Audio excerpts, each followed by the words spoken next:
இன்னைக்கு வீடியோவில் மைதா பிஸ்கட் செய்ய போகிறோம். எக்ஸாம் லீவில் குழந்தைங்கலாம் வீட்டில் இருப்பாங்க. அவங்களுக்கு நிறைய ஸ்நாக்ஸ் தேவைப்படும்.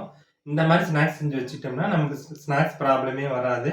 இப்போ வாங்க வீடியோக்குள்ளே போகலாம். அதுக்கு முன்னால் நம்ம சேனலை இது வரைக்கும் சப்ஸ்கிரைப் பண்ணலன்னா சப்ஸ்கிரைப் பண்ணிக்கோங்க. கூடவே வர பெல் சிம்பிளையும் கிளிக் பண்ணி ஆளுங்கிற ஆப்ஷனையும் ப்ரெஸ் பண்ணி வச்சுக்கோங்க.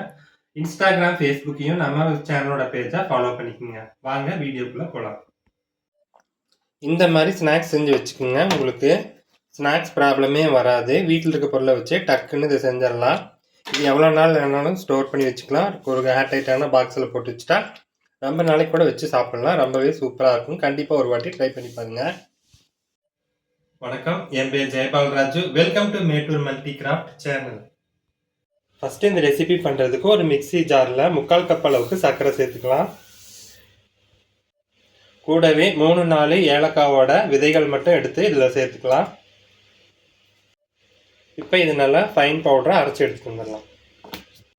அடுத்தது ஒரு மிக்சிங் பவுல் எடுத்துக்கலாம். அதில் ஒரு ஜல்லடை வச்சுட்டு நம்ம 2 கப் அளவுக்கு மைதா சேர்த்துக்கலாம்.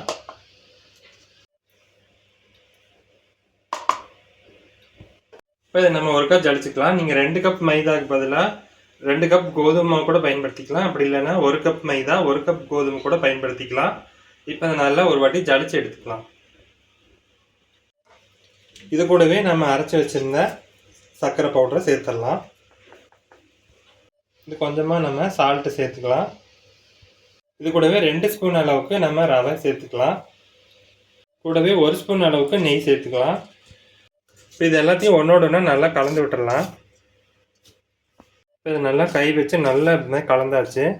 இது மாதிரி பிடிச்சா நமக்கு ஷேப் வரணும். அந்த அளவுக்கு நமக்கு நெய் சேர்க்கணும். இந்த மாதிரி ஷேப் எடுக்க வரலன்னா கொஞ்சம் நெய் சேர்த்துக்கலாம். நம்ம நெய்க்கு பதிலாக டால்டா, எண்ணெய், பட்டர் கூட சேர்த்துக்கலாம். சேர்த்து இது நல்லா கலந்துட்டு இதில் கொஞ்சமாக தண்ணி சேர்ந்து நம்ம பூரி மாவு பிசைகிற மாதிரி டைட்டாகவே பிசைஞ்சு எடுத்துக்கலாம். இப்போ பார்த்தீங்கன்னா நான் கொஞ்சமாக தண்ணி சேர்த்து இந்த மாதிரி பக்குவத்துக்கு நான் பிசைஞ்சு வச்சுருக்கேன். இப்போ இது ஒரு மூடி போட்டு மூடி ஒரு 10 நிமிஷம் இதை நல்லா ஊற விட்டுடலாம். இது ஒரு 10 நிமிஷம் இருக்கட்டும். இப்போ 10 நிமிஷம் ஆயிடுச்சு. இந்த மாவை நம்ம ஒரு 3 பகுதியாக பிரித்து எடுத்துக்கலாம். இப்போ நம்ம ஒரு உருண்டை மாவை எடுத்துருக்கோம். இதை வந்து நல்லா இந்த மாதிரி வச்சுட்டு இது நல்லா நம்ம கனமாகவே உருட்டி எடுத்துக்கலாம்.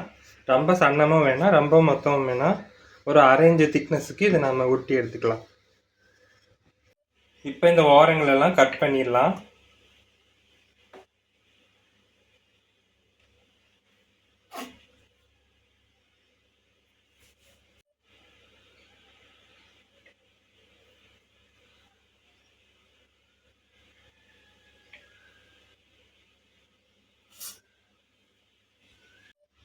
இப்போ இதை சின்ன பீசஸாக நம்ம கட் பண்ணிக்கலாம்.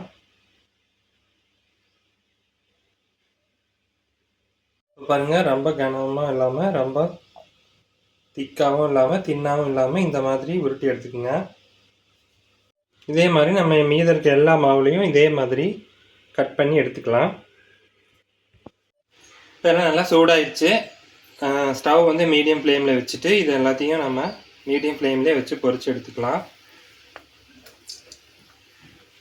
போட்ட உடனே திருப்பாமல் இந்த மாதிரி மேலே வந்த உடனே நம்ம இதை திருப்பி விட்டுக்கலாம். கோல்டன் ப்ரௌன் ஆனதும் நம்ம இதை எடுத்துக்கலாம் வெளியில். இதே மாதிரி மீத இருக்க எல்லா மாவுலையும் பொரிச்சு எடுத்துக்கலாம். அவ்வளோதாங்க, நம்ம எல்லா மைதா பிஸ்கட்டையும் சுட்டு எடுத்தாச்சு. பாருங்கள் எவ்வளோ மொறுன்னு இருக்குன்னு பாருங்கள்.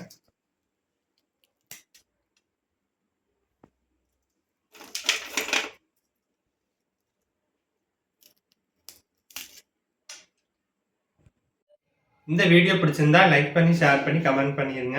மறக்காம இது வரைக்கும் நம்ம சேனலை சப்ஸ்கிரைப் பண்ணலன்னா சப்ஸ்கிரைப் பண்ணிக்கோங்க. மீண்டும் அடுத்த வீடியோவில் சந்திக்கலாம். அது வரைக்கும் ரசிச்சு சமைங்க, ருசிச்சு சாப்பிடுங்க. நன்றி, வணக்கம்.